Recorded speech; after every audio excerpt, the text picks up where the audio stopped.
morning. Good morning, Jennifer. I need to take a moment and share this everywhere because I'm still in Facebook jail. We can barely go live anywhere. Anywhere. I'm not in Facebook. How am I exonerated? How am I walking free in the Facebook world? I don't know, because I really have been on amazing behavior since I had a complete breakdown about 18 months ago. All right. So while you're doing that, yeah, and this will be a good introduction to what we're going to discuss. Do you remember 2 or 3 years ago when I made a LinkedIn video? No, right. I made a LinkedIn video about how I bought a new car. I'm so successful. I bought a new car and I took everybody outside to see it. And it was a Matchbox. It was a little Matchbox. Yes, car. I do remember that. Right. Because somebody we know got on social media to show everybody their Lotus or something that they bought because they're such a successful real estate guy. And the late Johnny Carson was often asked how much he made, and he said he wouldn't. He was like, "I'm a Midwestern guy. It's not something you talk about," and he wouldn't talk about it. I'm bringing my NBC would not release his pay. They wouldn't release it. That was part of his deal. So we're all shared out. We're all good now. As far as I'm allowed, I'm not allowed to do it on pages. So we are capitalists. We are into free enterprise. We run businesses. We get that. We earn commissions. Yes. And we earn commissions by hopefully making our clients happy. And this past week, someone at another company, manager, posted a picture of one of their agents, holding up a commission check and saying, "Congratulations to, Joe Blow for their closing." And I just got a flashback to that broker with his Lotus or Maserati or whatever he was bragging about. And it is my contention that the practice of posting pictures of you with a commission check is so cringy. It is so awful that I would scream at an agent for doing that. I would threaten to release the agent from this brand for doing that. Now, you seem to take a different. Well, I think, okay, in this example, it seems it was this young lady's first closing. Mm-hmm. Being that we are in a commission-based industry, mostly, which honestly is becoming a lost art, and finding people who are willing to work where they get paid based on their own efforts and their own results, basically, it's getting more and more challenging and more difficult. And we're going to see that as this market continues to squeeze. Mm-hmm. So while I probably mostly agree with you that as a common practice is a little tacky, as a first commission earned by somebody extremely new to the industry, I think it's acceptable. I also think that we have two sets of consumers. We have the general public who are buyers and sellers, and then we have our agents and our future agents. Mm-hmm. And they are motivated by a check. Sure. So are sellers. So are buyers. So why is it okay if I'm giving away $100,000 to take a picture with a giant check? Why is that okay? But the fact that I sacrifice my personal time most of the time, because it looked like that was a buyer closing, especially with buyers, you are sacrificing personal time, family time often. And I can imagine in this market, she worked 10 times harder than I had to on my first commission. Mm-hmm. I think she has some bragging rights. Okay. So there's a number of ways that you can spike the football. One of them is to have a picture of you with your clients with a sold sign. Another one might be what our friend Christina did the other day, which was post a nice 5-star review from a From client, clients. right? So as you probably know, I just put a roof on my house a few months ago. All right. Now, the guy who put the roof on the house also is self-employed, right? He's a small business owner.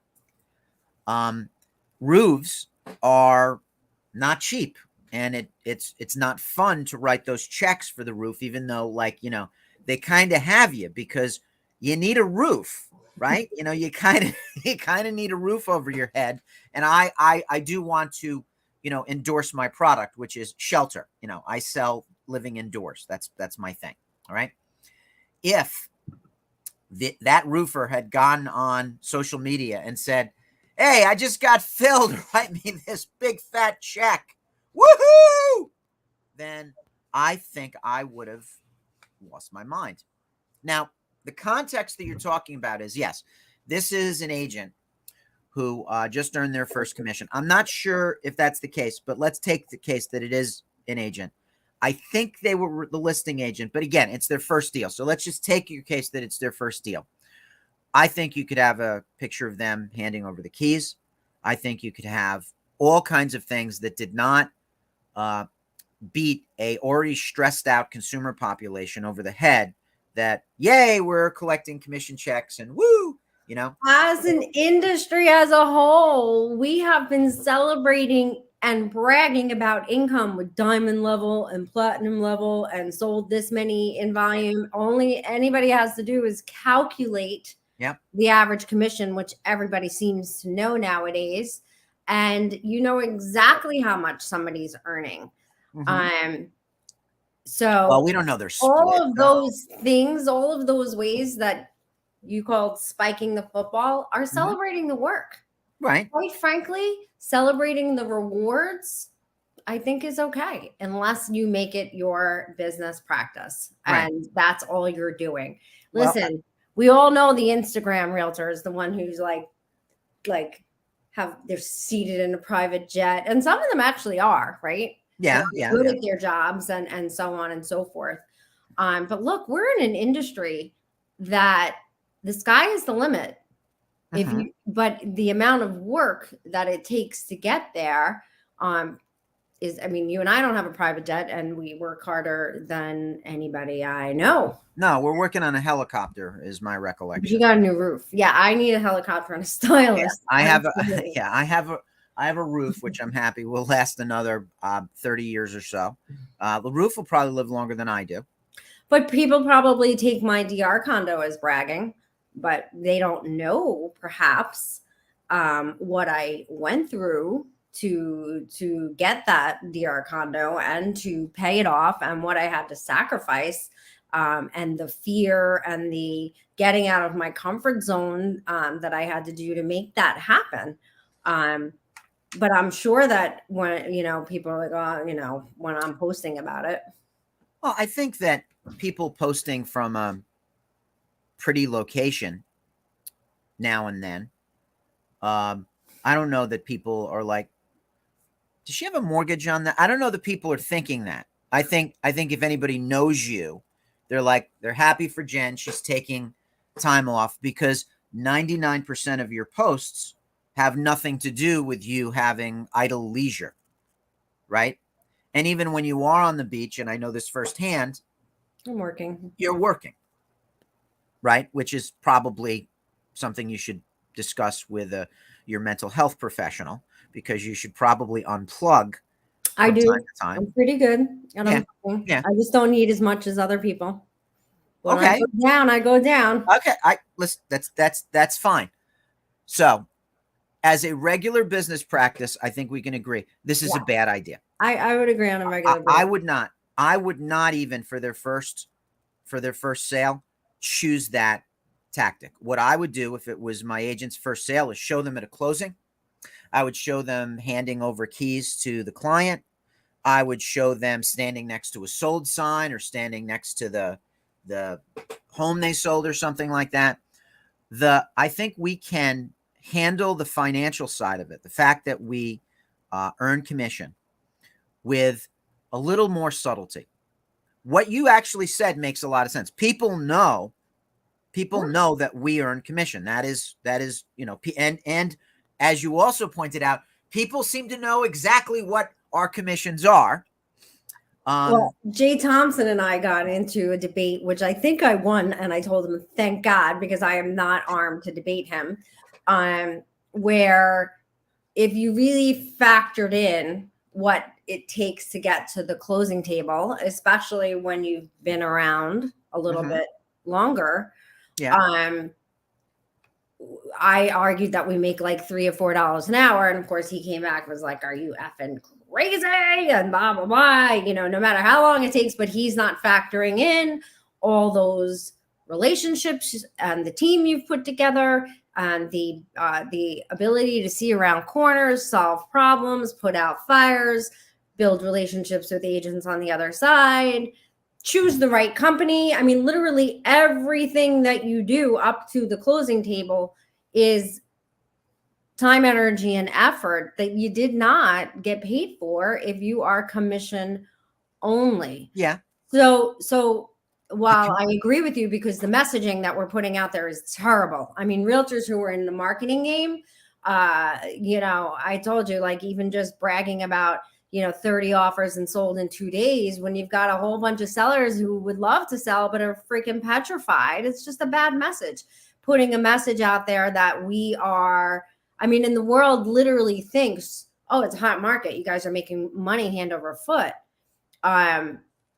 Anybody who is succeeding in this market, which there is, I'm going to use the term unfair portion of people getting their unfair share of the pie. There's a small portion of people getting their unfair share of the pie. Even those people who are succeeding are on a really high level are working harder than ever for it. Yes, they are. It's not even fun. So you touched on something that we should wrap this up with, in my opinion, and that is this: making it about us is not the strategy to take. We should make it about them. We should make it about the happy client. Okay? My opinion, the happy client, when the public sees an agent posting about a closing, and the agent, for example, as Christina does, post, and others, right?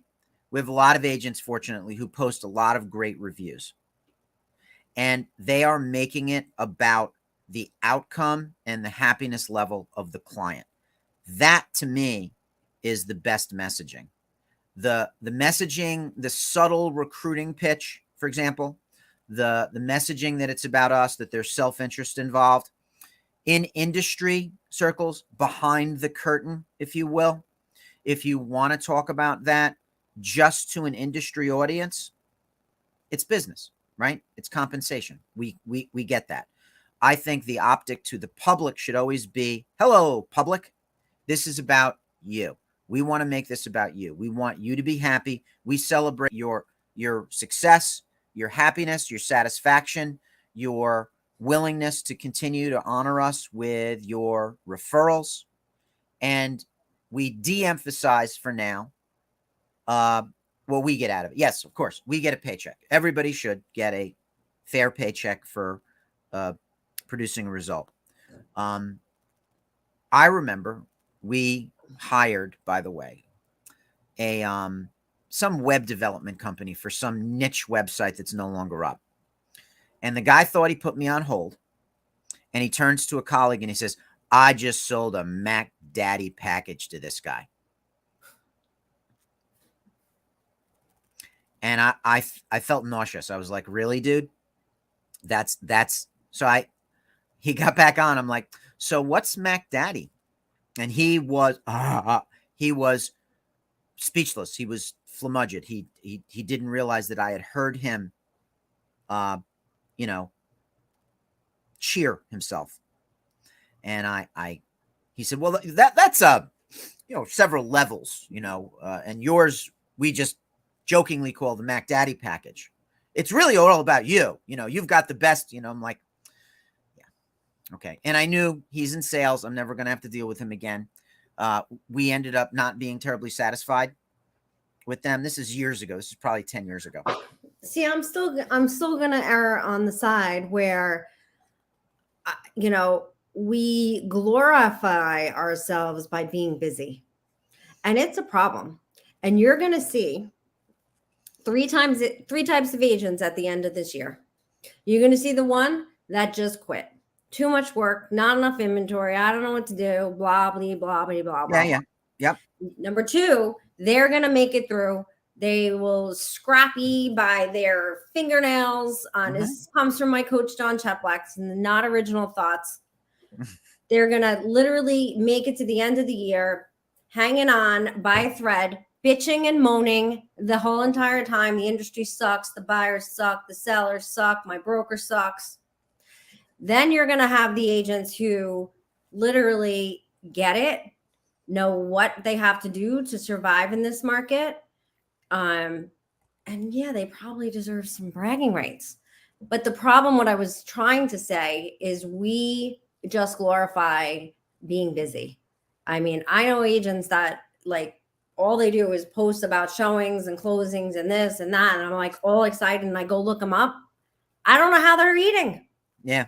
I don't know how they're surviving. And it's Yeah. a problem. It's Yeah. a problem because like I said earlier, you only get paid for what you put into this business. And it's not about being busy. It's about getting results. And the time, energy, and effort it really takes to be able to get people consistently the kind of results, quite frankly, oftentimes the commission check doesn't even cut it. Yeah. I mean, this is a difficult business.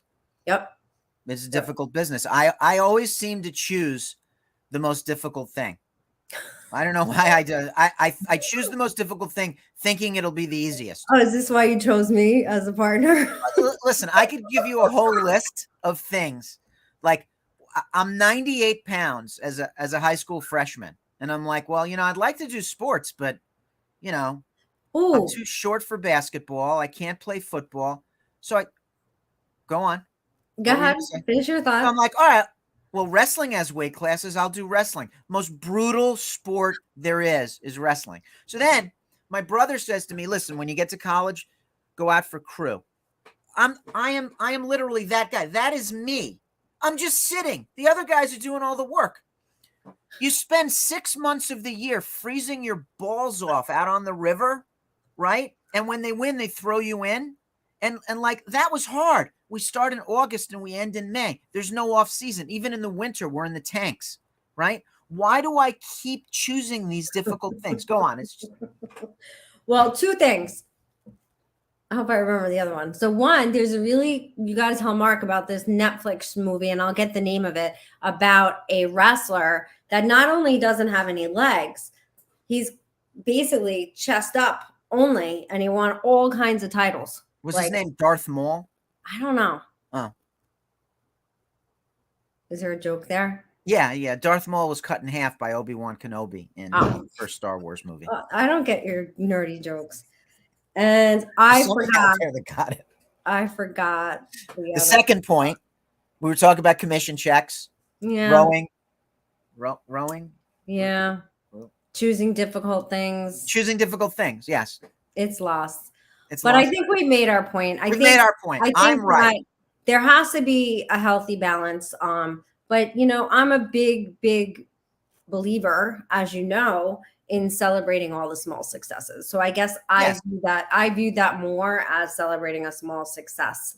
And I think it probably would have rubbed you less had it been the young lady herself, than had it been like leadership guiding you in that direction. If it was genuine and from the heart, and you know, I think you would have felt, not that it was disingenuine, but had it been from the young lady herself, not prompted by her manager, I think you probably would agree with me a little more than you do right now. I'm all for celebrating success. I am all about some of the subtleties here, I suppose. All right. So Imagine that we're not going to agree on the whole thing. I'm shocked. All right. Well, hopefully, I don't think next week I'm out of Facebook jail yet. I think it's Saturday. Okay. So, oh no, next week maybe. Yeah, I think next week I am out of Facebook jail, just not my own show on Friday. So, we'll see you guys next week, and we're going to be rebranding, and we're going to be bringing some awesome guests and really getting our shit together. So, yeah, we should probably get around to doing that. I'm not doing that annoying countdown. I'm just ending. Okay.